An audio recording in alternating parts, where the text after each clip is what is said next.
Hello, hello, hello. How is everybody doing today? Guys, I'm on the road right now. So I don't know if you can let me know in the comments if my mic is working. I think it is. I tried to test it out beforehand, but I just want to make sure that everything is coming through crystal clear. But I'll wait for somebody to comment. But guys, there's a lot going on right now. The political theater from yesterday, the Circle IPO, and then a new massive projection when it comes to the DePIN market cap and where things are headed, and not like 10 years out, a few years out, things are looking really good. But guys, if someone could come, just make sure that because I've got this mic, I'm on the road in Washington State right now. It's my niece's graduation tonight, so wanted to get on with you guys before the weekend. But anyway, let's see here. Dang, all by myself here on YouTube. Mic is clear. Awesome. I'm glad to hear it. Okay. Yeah, I just got this new gimbal, so I'm like, I'm going to test this thing out, see how it goes. So glad to hear it's coming through. All right. Yeah, I'm out in Blaine, Washington, up here in the Pacific Northwest. It's beautiful up here, guys. It is beautiful. It's a beautiful day. Apparently it was raining up until the day I got here, and everyone's like, man, you should stay. You brought the good weather with you. All right, guys. Well, you know what? I've got a good quote for us today, as always.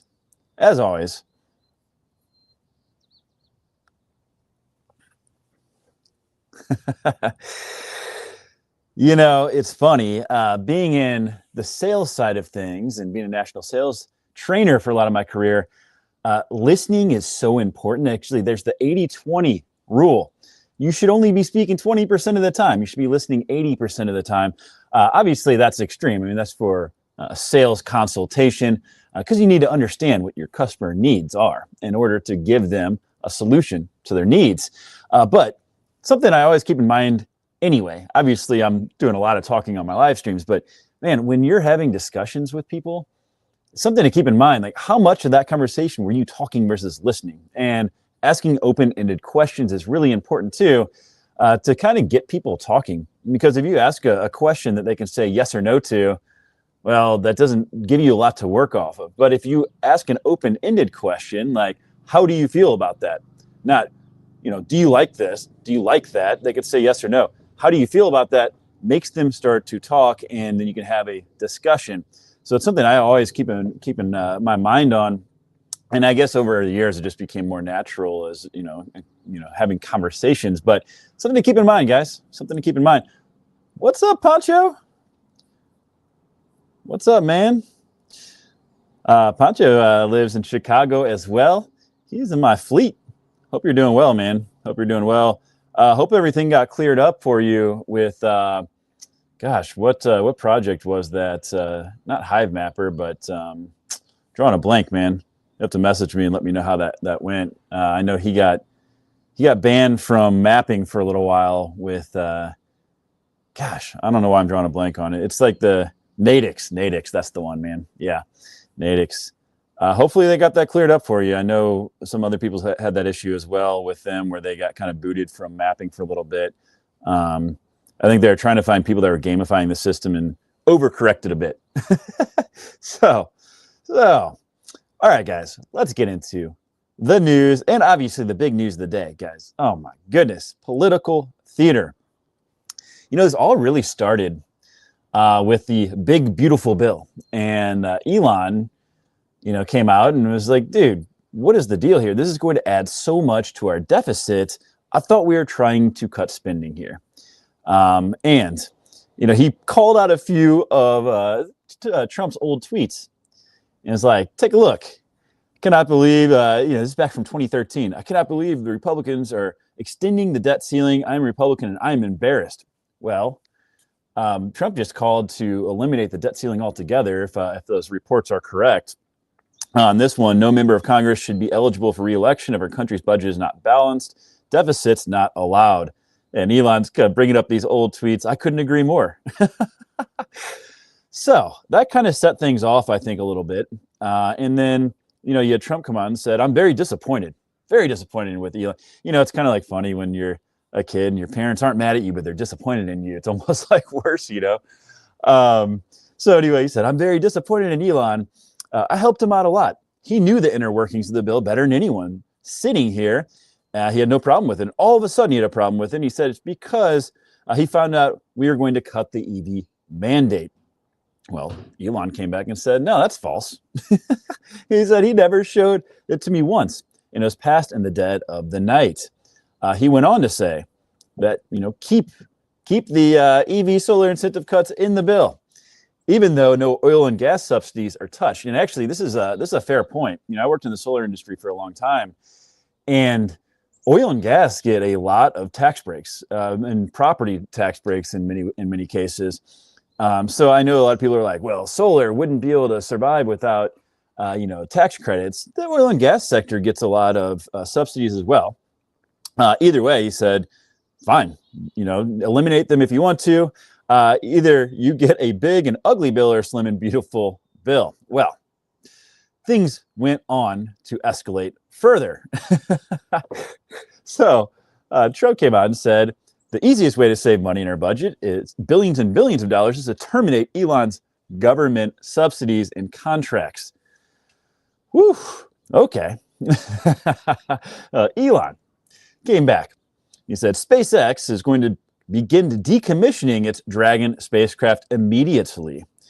And this spacecraft was developed to transport cargo and crew to and from space, particularly the International Space Station. Well, this is how unserious things got. This random account with 195 followers, now they have a lot more, by the way, they came out and said, this Alaska account, well, this is a shame, this back and forth. You're both better in this. Cool off and take a step back for a couple of days. And Elon said, you know what? You're right. I'm not going to decommission the Dragon. Thank you, random anonymous person with 200 followers on X. Unbelievable. So let's see here. What else we get? This is the big one. And this is where a lot of people are like, hey, they're playing 4D chess, guys. This is all for theater, blah, blah, blah. Well, I'm not so sure that's the case, because Elon came out and said, time to drop the really big bomb. Donald Trump is in the Epstein files. And that is the real reason they have not been made public. Yikes. Okay, so I don't know. Oops. Uh-oh. I don't know what's going on there. Let me get back. Anyway, I don't know what the deal is there, but I think that's going to really push Trump into a corner, kind of, because if he doesn't release the Epstein files now, people are going to be like, well, you're obviously hiding something, right?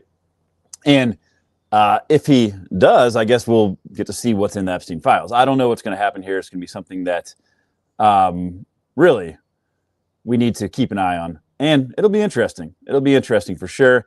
And then you have the let's see. Oh, Steve Bannon came out and he said we should deport Elon Musk. Like, okay. And then Elon came back and said, well, we should impeach Donald Trump. Guys, this is not a good look. I'll say that much. I think everyone can agree with that. I'm not sure what's going on with this gimbal here. But anyway, regardless, it's not a good look. And now, as of this morning, Trump's talking about getting rid of his Tesla. And Elon came out and said, well, let's just create a new political party. So it sounds like he is likely going to be leaving the Republican Party, but he's not going to be joining the Democratic Party. And I would say that this is actually probably the most fair statement out of all of this, is that I think that 80% of the population is probably in the middle somewhere. I think you have the extremes on both ends.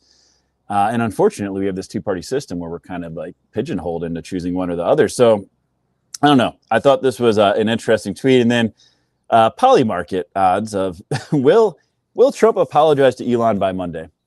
Well, there's a higher likelihood that Jesus Christ will return in 2025 as of now, according to Polymarket. How about that?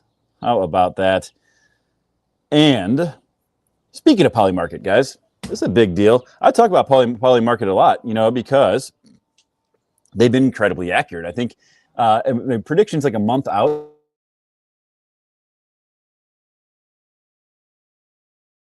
Let's see here. Let me get this resituated.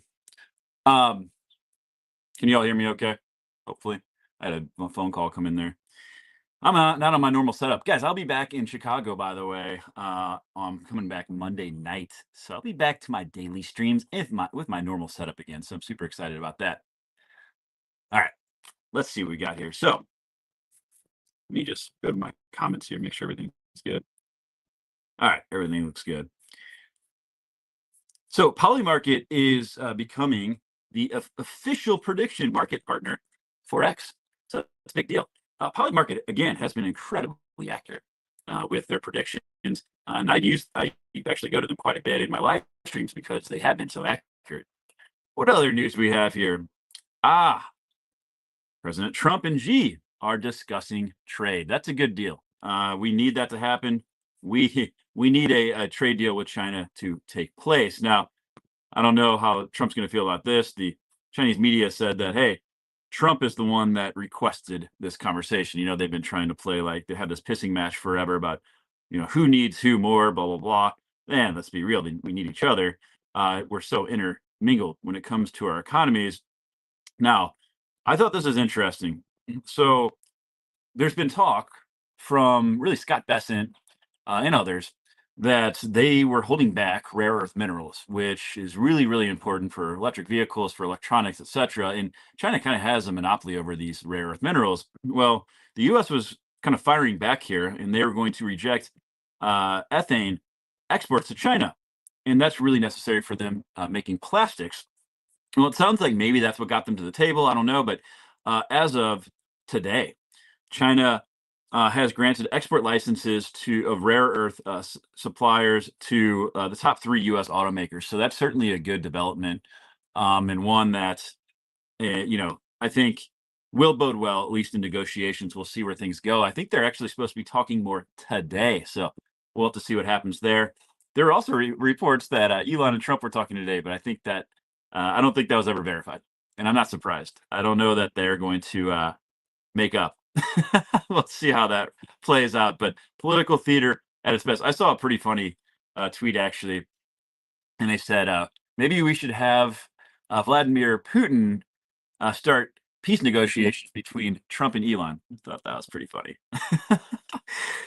Oh man! And then we have Zelensky is saying he's ready to meet Putin. I covered this last week. I mean, it was right when we had them attack and blow up like a fourth of their aircraft.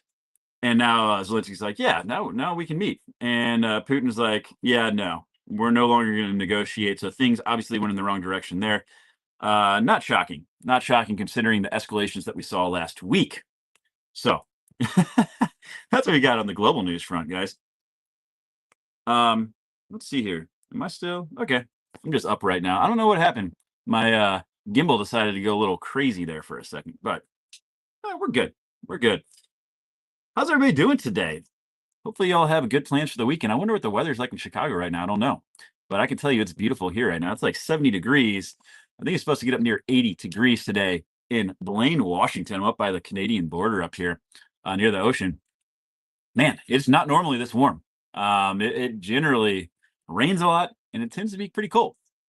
So certainly welcoming weather right now. Let's see here. We've got some other news. Oh man, I think that's the news here. That's what we wanted. Is that right?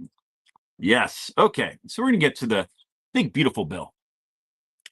This is something that was brought up with in the interview with Bessent and was it Bessent and Tucker Carlson, where he's talking about the CBO scoring. This is something that a lot of people are talking about. So this is the way that they basically analyze what type of increased deficit or what type of impact these bills are going to have on our spending. And this, Bessent basically said the CBO is BS. It shouldn't be used. And they're saying this big, beautiful bill, while they're estimating it's going to add trillions of dollars to our deficit, he's like, no, it's actually going to cut spending. So this is the big I guess, point of contention right now that people are using or coming up on. Um, and they're saying the CBO said that the Inflation Reduction Act would decrease the deficit by 58 billion. That was obviously Biden's IRA, and they'd revised that later, admitting that it increased the deficit by hundreds of billions of dollars. So that is a clear case where it was incorrect. But that is the big deal. I need to look more into the CBO. I meant to when I first watched that interview to kind of really understand what's happening there. But that is basically what the Republicans are saying is like, so OMB just reviewed the new CBO score on the one big beautiful bill, and it confirms what we knew about the bill at House passage. And this guy's saying, hey, it reduces the deficit by 1.4 trillion. So very different on both ends. I mean, they're talking about a swing from one end saying, hey, we're going to cut the deficit by 1.4 trillion. The other side saying we're going to increase by 3 trillion. So to me, it seems like the methodology they're using for calculating this looks like it's very, very different. And I don't understand how it can be that different, but I am going to do some research on that CBO and quite try to understand what's going on there because that's crazy. Did you see the Demo news? I did see the Demo news. Oh, subscription incoming. Yeah, I think I'll talk about that. I got some Demo news I'm going to cover. I'll bring that up when I get to the Demo section there. All right, what else do we have? Oh man, the rate cuts. Rate cuts. It's a lot of talk. Trump is back to talking about how the Fed needs to cut rates. Hey, the EU, in fairness, did cut rates all the way down to 2% now. And then you had, Trump coming in saying, "Hey, we need to drop rates 100 basis points or a full percent." Too late Fed is a disaster. He likes calling Jerome Powell, Jerome, too late Jerome. Europe has had 10 cuts and we've had none. Wow. You know, um, I don't know. Coming into this year, originally there was like the anticipation we'd have like 4 cuts, then it went down to no cuts. I think the tariff situation is really what's kind of throwing everyone for a loop. No one knows what to expect because if the tariffs do cause inflation, well then Jerome Powell can't really cut rates, can he? So, but I will say we've seen inflation actually come down so far. So far, we just see what happens moving forward. The big date, by the way, of course, that 90-day pause on tariffs. I think that comes up on like July 6th or something, if I remember correctly, somewhere in that range. So it's coming up quickly, y'all. Jim Cramer said that a rate cut isn't in the cards this year, which means that obviously we're going to have at least one rate cut because it's the Jim Cramer effect, baby. Looking at poly market odds, right now, 74% chance. So I like our chances to see at least one rate cut. We're going to have to see. There's so much changing right now between tariffs. The recession fears are kind of creeping back up. We've got the bond market, and no one's buying our long-term debt. There's a lot of stuff, very complex stuff, and not just the U.S. No one's buying long-term debt for any country, guys. Like people are losing faith in fiat, and it's happening in front of our eyes. Gold and Bitcoin, precious metals have done particularly well, and we'll talk more about that in a minute. And some positive news. The Mexican president said that she estimates that fentanyl trafficking has dropped 40% since Trump took office, so that's a good thing. I don't know where they're pulling that number from, but I wouldn't be surprised. I think border crossings in general are down, so fentanyl should drop as well, you'd think, in theory.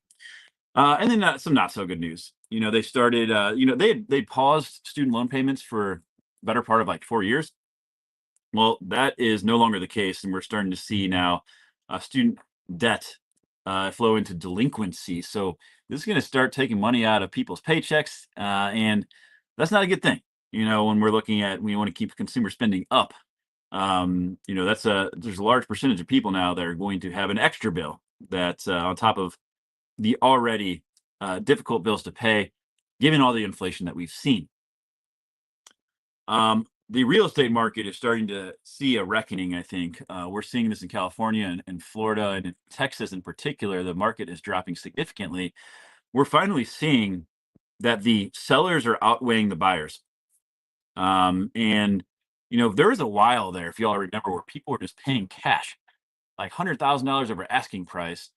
That is not the case anymore, y'all. We are seeing that supply is coming on. People are having to slash prices. And I think we have a long way to go, in my opinion, I think people are still kind of stuck on selling their home for what they could get for it maybe a year or two ago. They're not realizing that markets have adjusted, and it shouldn't be a surprise given that rates haven't come down. In fact, rates have gone up, and it doesn't look like the long term rates are going to be coming down in any meaningful way anytime soon. Obviously, that could change, but it's just gotten so much more difficult to afford these monthly payments on with the mortgage rates where they are. Something's got to give. And I do think that we're going to see a pretty sizable correction in the real estate markets. And that could have a major downstream impact on consumer spending, on the economy, because there's a large percentage of people's wealth tied up in real estate. And a lot of that appreciated over the last 4 to 5 years. If all of a sudden that wealth that it was seemingly there is no longer there, you're going to see people get pretty down on the markets, I think, and the overall economy. So something to keep an eye on for sure with the real estate market. You also have large insiders selling. So this guy, he was the second largest NVIDIA shareholder and board member since 2008. Dumped $150 million worth of shares. We're seeing a lot of large insider trading. That's generally not a good sign for the overall market and where people think it's going. And then, as I said, precious metals. I talked about silver probably about 3, 4 months ago. It's having a hell of a run. It really lagged behind gold, but we're starting to see it move. I mean, highest price in more than 13 years. It was being kept down. I think we could see silver continue to run. The more we see, the national debt rise, the more we see people losing faith in fiat, they're going to scramble. I mean, we're going to see gold, we're going to see silver, we're going to see Bitcoin, I think, do very well into the future. And I think it's a good idea to have positions in all. I know you have your Bitcoin maxis, you've got your Peter Schiffs of the world that think it's all one or the other. I think it's good to have a little bit of diversification there myself. All right. Whew. All right, all right, all right. We are moving, guys. We're moving. Oh, the demo news. We're going to get into some broader crypto news and we're going to dig into the DePIN stuff. There's a lot of stuff happening there, including some massive projections on where the DePIN space is going. We've seen some projections like this in the past, but this time we're seeing it from, I believe, like the World Economic Forum. So it's a pretty big deal, y'all. Let's see what we got here. Sure. Boop, boop, boom. I'm looking forward to getting my home setup, though. I'm trying to navigate as best I can. But it's a lot better when I have my big screen. I've got everything, my normal setup, if you will. Oh, man. This is a big deal, guys. The Circle IPO. Massive, massive success, guys. I don't think it should be a shock necessarily because we saw they were going to do a SPAC before and they decreased their valuation quite a bit. And with this IPO, given market conditions aren't necessarily great overall as far as interest rates and investment from that standpoint, but with the stablecoin bill passing, this was kind of a no-brainer. This should absolutely fly. It was priced at $31. Guys, where's this sitting at right now? $116. Are you kidding me? 31 to $116. This thing just IPO'd like yesterday, didn't it? Yeah. Holy shit. Okay. So to say it was a little bit mispriced, I would say is probably pretty pretty accurate. They left a lot of money on the table there. They did raise what was it, $1.1 billion on their IPO. But guys, like the stablecoin bill is passing. And you're gonna have these stablecoin issuers that are expected to be the largest treasury holders over the next 5 years, within 5 years. Um, and they're gonna make a ton of money. I mean, that's all there. It's not that hard. Not that hard to see. And it was obviously very undervalued as IPO. I mean, look at this. This is insane. Insane. So keep an eye on other stablecoin issuers. But Circle's the big one. USDC, guys, it's the most trusted, I think, at this point. There's been a lot of speculation as to whether they're going to be acquired. There's talks about Coinbase acquiring them. There's talks about Ripple, and Circle's come out and said, no, we're not going to sell. We'll have to wait and see what happens there. Most people are very, very against Coinbase basically being able to purchase them. I think people are worried about too much centralization, and they're worried that if Coinbase does acquire Circle, it's going to be, instead of a stable coin, more of a CBDC because they have such close ties to the government. So we'll have to wait to see what happens there. We talked about that on my X Space on Tuesday, but even Charles Hawkinson with Cardano came on and said, "Hey, we don't want Coinbase to buy Circle." So let's wait and see what happens there, guys. But man, if you got in on that IPO, good for you. I know my boy William did. We talked about that quite a bit and when we were in Vegas last week. But man, that is wild. This was crazy.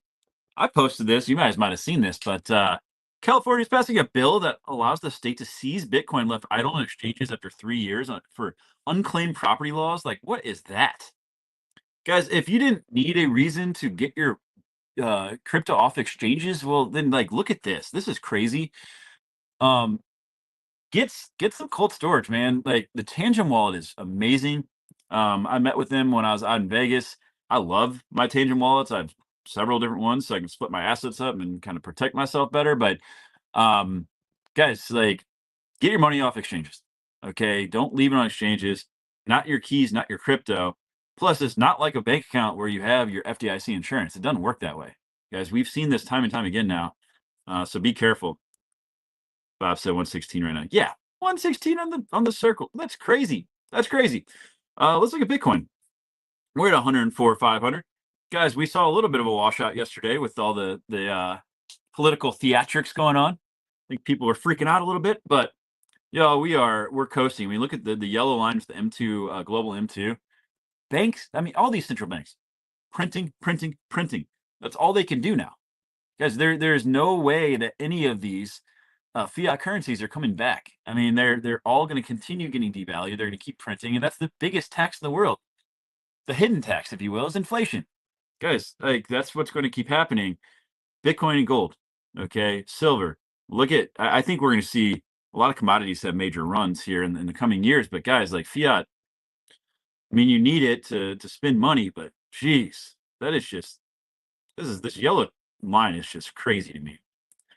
But not that surprising, really, when you think about it. When you look at what's going on in the global economy, crypto bubbles, we're having a kind of a some are up, some are down. Nothing crazy. On the week, though, we're seeing quite a bit down right now. I don't know what that is, but yeah, it's been a little bit of a pullback. I mean, we had a nice run. We haven't seen alts really hit that hard yet, but guys, I think it's coming. I think it's coming. Just a matter of like when are market conditions going to improve? Obviously, we've seen the institutionally led Bitcoin run, and some more news on that actually. So Russia, they had their stock exchanges launching Bitcoin futures trading. You have the UK is such a lifted ban on Bitcoin and crypto for retail investors. That's pretty freaking good, big news. And then Dennis Porter, I don't know if you guys follow him. I would recommend following him. He's been really instrumental in getting a lot of these states' Bitcoin reserves underway. But I guess this new South Korean president was elected, and he's committed to allowing South Korea's $884 billion national pension fund to invest in Bitcoin and cryptocurrency. Guys, it is happening everywhere. Okay, everywhere. It's not just the U.S. This is what people need to realize. And after going to the Bitcoin conference, I mean, it was so electric. But this is a global currency, man. Like this is not just U.S. demand. This is demand everywhere. And you look at some of these emerging countries that are having major issues with hyperinflation, like they're going to be turning to Bitcoin. Like this, oh man, the supply squeeze is coming. We've been talking about it. We're sitting at above 100, and no one even knows it, except for us in the crypto space. People out there in the wild have no idea. No idea. It's crazy. That's how early we are, guys. Oh, Metaplanet. Metaplanet is the Japan version of MicroStrategy. They just keep buying. 210,000 more planned by 2027.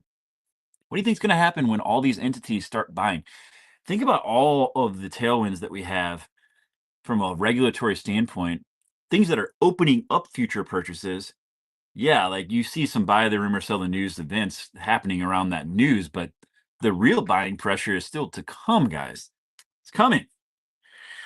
Whew. Even this, like, okay, Spanish, there's a coffee giant. I mean, I'm sure it's like massive, publicly traded company, but They're talking about buying $1.1 billion of Bitcoin. I mean, you see, these are coming up every single day now, these types of announcements.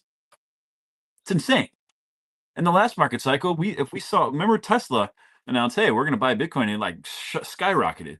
And now we're seeing this stuff and people are like, yeah, just another day. It's so crazy. So crazy. And then you've got a consensus wallet, but some people, the $320 million of ETH bought, guys. I think alts are going to start running. Especially if we get the Solana ETF, spot ETF. I think it's coming. And then just to further talk about the institutional interest, 116 public corporations holding 109,000 Bitcoin, $85 billion for the Bitcoin held by institutions, public corporations, guys. The saddest thing is with this latest washout, how many retail investors sold their Bitcoin to these institutions for way cheaper than they should have been able to buy for. That's the saddest part about all this, is that more and more centralization, and the people that looking to serve, that we're looking to help out in the long term, that retail buyers are selling. Stop selling them your Bitcoin, guys. And this should give you some hope. This is a good story. I like to see this. You see this every once in a while, but a solo miner mined a Bitcoin block. Can you imagine? I mean, it's kind of like a lottery, right? You're just mining Bitcoin all by yourself, and you could go for years and years and years, never ever mine one. But can you imagine, just like all of a sudden you're like, oh man, I just made 330K. Not bad. Not a bad day at the office for that person. And then I thought this was just kind of funny. We had Elon and Trump going at it, and global trade wars taking place, and then Coinbase is like, hey, we're going to list Fartcoin. Oh man, yeah, we're a serious space, guys. We're serious. Oh man, what are you gonna do? What are you gonna do? I don't own any Fartcoin. I probably should have bought some at this point. I mean, whatever. Guys, we're in the right place. Love my Tangent wallet. I love my Tangent wallet too, man. I've got several. They're the best, in my opinion. You have a physical card you actually have to scan in order to send your crypto anywhere. And if you were to lose that card, well, you have a passcode you have to use in conjunction with your physical card, or you need to, if you can't remember your passcode, you need 2 cards at the same time to recover your assets. So certainly a good way to protect yourself, so you don't get wrecked. All these people out here scamming. Got to be careful out there, guys. Got to be careful. Let's see what we got here. We're gonna get into some DePIN news, the big news of the day, guys. Check it out. This is massive. Obviously it's Cointelegraph, but according to a World Economic Forum report, blockchain and AI could fuel $3.5 trillion DePIN market boom by 2028. Not 10 years from now, guys. We're talking 3 years from now. Okay, you do the math on that. See, I did it on, I think it was like 116x, because we're at like $30 billion market cap. Yo, that is insane. That is absolutely insane. Masari had a report about it as well a few years back, but to see this now in other World Economic Forum report, that's pretty freaking nuts, guys. I highlighted some stuff. So it said the growing convergence of blockchain and AI could see decentralized physical infrastructure network market soar past 3.5 trillion in the next 3 years. Currently valued at 30 to 50 billion. It really depends on where you look. You're not always going to capture all the DePIN projects. There's a million of them out there now. But with over 1,500 active projects worldwide, that's crazy. 1,500 DePIN projects now. How many of those do you guys think are real? How many of them are just using the DePIN narrative? How many of them are actually building? Curious what you guys think about that. But still, 1,500. Relatively new sector projected to grow to 3.5 trillion by 2028. The most significant catalyst is the emergence of DePi, which marks a fundamental shift in AI agent interactions with physical infrastructure.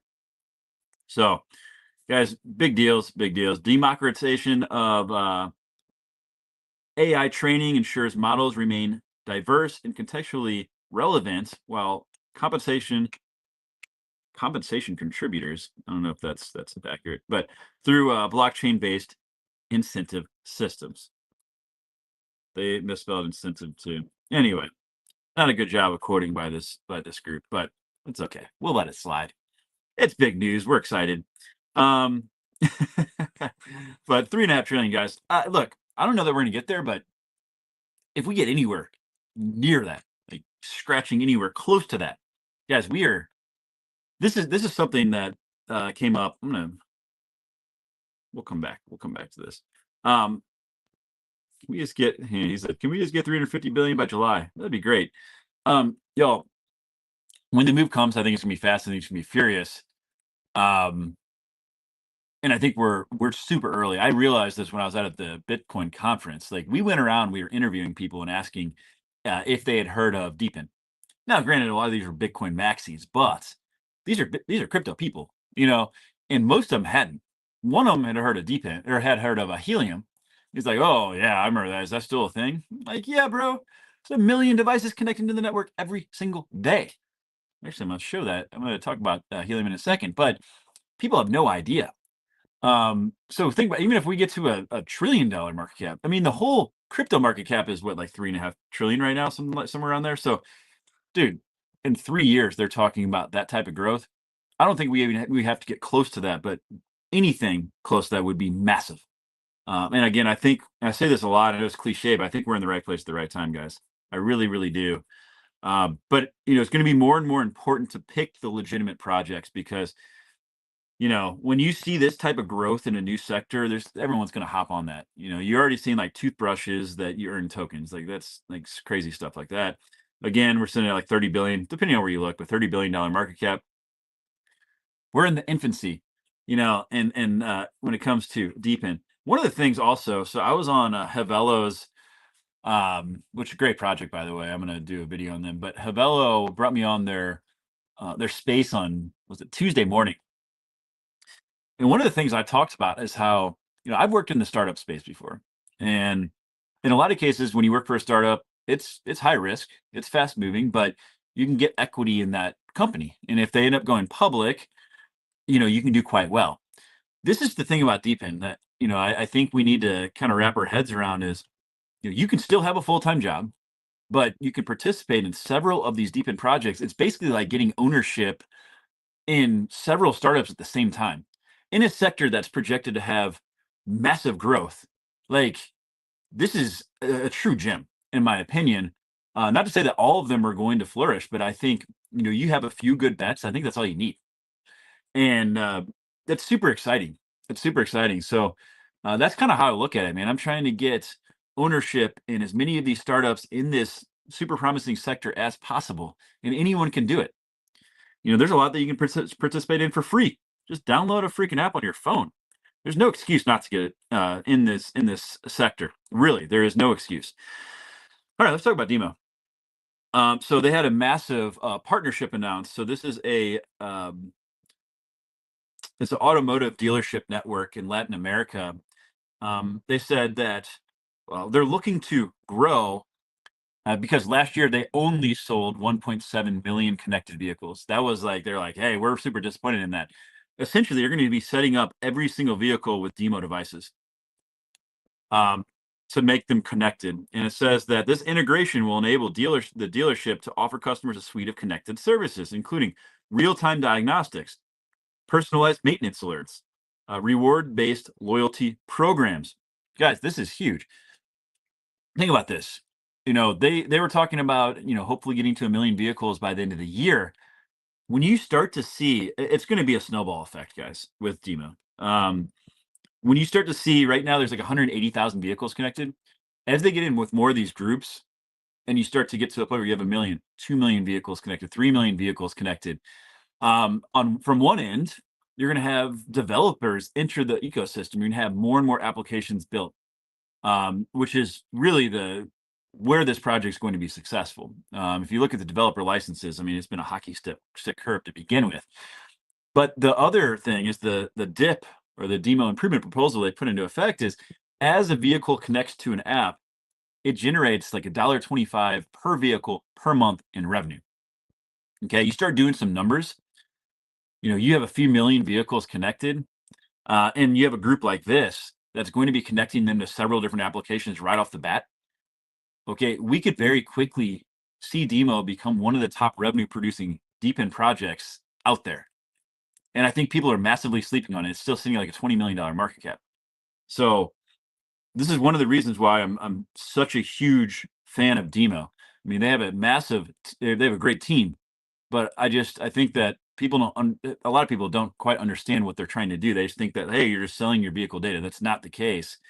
And these are the types of partnerships that are just huge. Like it's hard to fathom just how big this could be for Demo. Um, and then yeah, I just want to pull this up. I looked it up. So like you're seeing it. Yahoo's picking it up. Fox 2 News is picking it up. So it's starting to get some headlines. This is a big partnership, guys. There's another one called Beacon Protocol. I need to look a little bit more into this. Add this back to the stage here. So this is a new app that was just built so we can get AI type insights from your vehicle data. Guys, go and connect your if you have a demo device, which you should. If you have a smart vehicle, you can just connect for free, guys, by the way. Make sure you're connecting to these apps. You're going to earn more, but it's also going to earn more for the protocol and derive more revenue, which is good for the token price. Okay. It's all interconnected. It's all interconnected. This is what I was showing. I thought I had the screen up still, but Demo, I just like looked up the article here, but it's getting picked up by major news, which is great. That's great for Demo for sure. Helium announced that they have finally gotten their carrier offload bundle tested and verified by Apple and Movie Star. So this is great. They're going to be getting coverage to hundreds of thousands, maybe as many as millions of people down in, I believe that's the Movie Star's down in Mexico, I believe that's where that is. So you start seeing this, like right now we're seeing $15,000 a day burned. Do y'all remember? It was not that long ago. The last market cycle when like Forbes came out and bashed the shit out of DePIN and Helium, and they're basically like, hey, they're only generating $500 a month in revenue, and they weren't wrong, guys. Like it was certainly overvalued, but now we're seeing the opposite. I think we're starting to see some of these are undervalued, and Helium at $15,000 a day. I mean, imagine once we start seeing really the snowball effect hit, and we get to $100,000, $200,000 a day. All of a sudden, you very quickly start approaching 20, 30, 40, $50 million a year in revenue. That's pretty impressive stuff. Obviously, it's taking time, and it's kind of interesting. I was on the DePIN happy hour with William and Tyler with Unleashing DePIN and Quez. Boy, Quez, he got me set up with 375 AI. I'm going to post that interview, by the way, probably like Monday or Tuesday. But they're talking about how do you value DePIN projects? Because you look at traditional markets and they like to do like 20 times earnings for PDE. Well, we don't really know how DePIN should be valued at this point because it's a new sector. And there's a guy on there, made some pretty good points. And he was basically saying, like, yeah, this shouldn't be valued the same as your traditional financial sector because it's not, US dollars. This is in tokens, right? So you have token burns that you need to figure in. You have demand from revenue going and buying in the open market. So his take is like the market cap should be a much higher multiple in the DePIN space. So we'll have to wait and see how that plays out. But I think it is interesting. Like we are kind of pioneering this space, and we're going to find out, not right away, it'll take time, but we're going to find out what is the correct valuation for these projects when it comes to market caps. I would say right now, many of them are undervalued, especially when you start to consider, what does the projected growth look like? And I think that is the wild card we don't know yet, but calling out $3.5 trillion in a matter of 3 years, guys, like I think a lot of these could be very undervalued. We could be sitting on some massive hidden gems. And that's why I'm not so much paying attention to price as much as who's building and packing my bags. Okay. Growing my bags as much as possible, getting ready for the tidal wave of capital to flow in. Let's get back to the rest of the DePIN news. And then I'm going to have to leave you guys because I've got to go do some family stuff. WeatherXM continues to deploy. in some of these emerging markets where it's really needed, where they don't have weather data. I'm actually going to be meeting with WeatherXM, doing an interview with them and doing some videos talking about their targeted rollouts. DABA network added 8 more LCOs. Okay, so that's big news, guys. That's one of the questions I've had is like, okay, you sold all these hardware units. When are they going to get installed? So the way DABA works, I'm sure many of you all watching already know this, but for people that don't know, they're using local cable operators. They used to, install satellite TV in their local communities, have 200 to 300 subscribers that they would work with. Well, just like everywhere else in the world, people are cutting the cord, right? They're cutting the cable, and they want to have streaming services. And these local cable operators are like, "Hey, we need to like shift our business model here." Well, Daba's coming in, working with them, so they can install Wi-Fi across India, which is very much needed. Only 5% of the 1.4 billion people have broadband connections today. Many of them use their cell phone plans, and the telecoms can't keep up. And that's the big thing with DABA. There's a massive market they're moving into with a need, and these LCOs that they're bringing on more of now are going to be installing all the infrastructure. So I think we're about to see a huge boom in the amount of deployments through DABA with these new LCOs coming on, and the revenue is going to be freaking bonkers, man. Like, because they're matching supply and demand perfectly. Every install is getting usage and driving revenue. So I'm really excited to see where DABA goes. But that's a big deal that they're bringing on new LCOs. Let's see here. Oh yeah. And lastly, I'm gonna pull up. A clip here of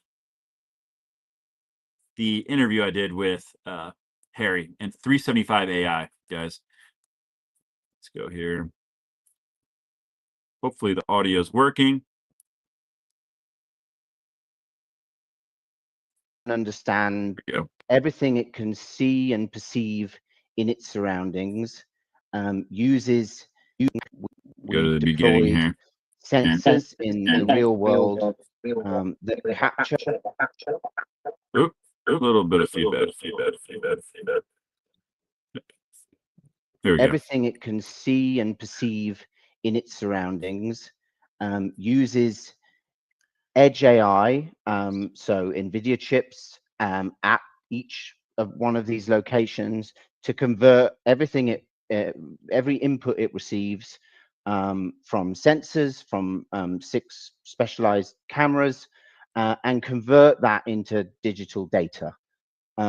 We've started with roadways, so are capturing the movement of now millions of vehicles, down to every kind of characteristics of that vehicle, whether it's a UPS truck, what the US Department of Transport number is, if it's a commercial vehicle, what the container ID is, if it's a container, shipping container. So very, very granular data. We capture, every vehicle that goes past in each location. So could be 8 lanes of traffic in 2 directions at 70 miles an hour. And we're capturing everything down to license plate, number of occupants in the vehicle, as well as identifying events on the road, be that collisions, be that erratic driving, et cetera, et cetera. All right, guys. So look at super bullish on 375 AI. They are setting up like $50,000. There's 6 cameras. Their hardware is $50,000. Their flagship device. 6 cameras. They've got NVIDIA chips processing all the data at the edge. They have massive buyers. We talk about it all in the interview, so you'll be able to watch it.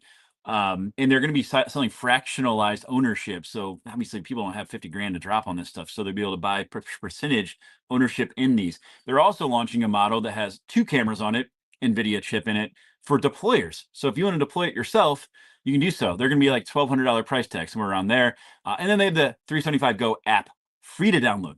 Okay, you can start to collect data through that and earn their token. TGE coming Q3. So keep an eye out for that interview. I'm hoping to get it posted Monday or Tuesday.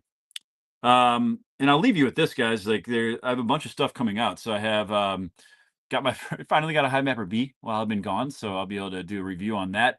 So that'll be fun. I just set up my deep network node. So I got the hardware set up. I'm going to be working on that unboxing video and setup video. About the easiest setup possible, by the way, but I'll be doing that when I get home. I've got Weather XM coming on. I'm trying to get on with Silencio. Rover Network's another one that I'm talking to their team about getting them on. Flux, another interview I have getting lined up. Gosh, man, I'm trying to think of who else. Ado and Havelo as well. So I've got a bunch of interviews coming up. Super excited. A bunch of videos coming, and then again, I'll be back in Chicago next week, guys. So I'll be back to doing my normal everyday streams to keep up with all the news, all the things happening, all the exciting things in the space, guys. Whew. Well, that's all I got for today. And by the way, so they have 7 vehicles connected. Demo just connected to Beacon last night. Hell yeah. Hell yeah. Guys, if every vehicle connects to Beacon, it's an extra like $200,000 a month in revenue just off that one app. Okay, because again, 180,000 vehicles connected to Demo. Every app that you connect your vehicle to generates $1.25 for the protocol every month. Okay, it's a big deal. So again, start doing the math in your head. You get to millions of vehicles connected. Let's just say each of them is connected to 3 apps. Guys, I'm talking about real money here. So I'm super excited for Demo. The best, the people's champ. Ooh, I like that. Thank you. I appreciate that. That's high praise. The people's champ. Have one, dude. Looking forward to all that. Hell yeah, Steven. Steven's good people. All right, y'all. Peace.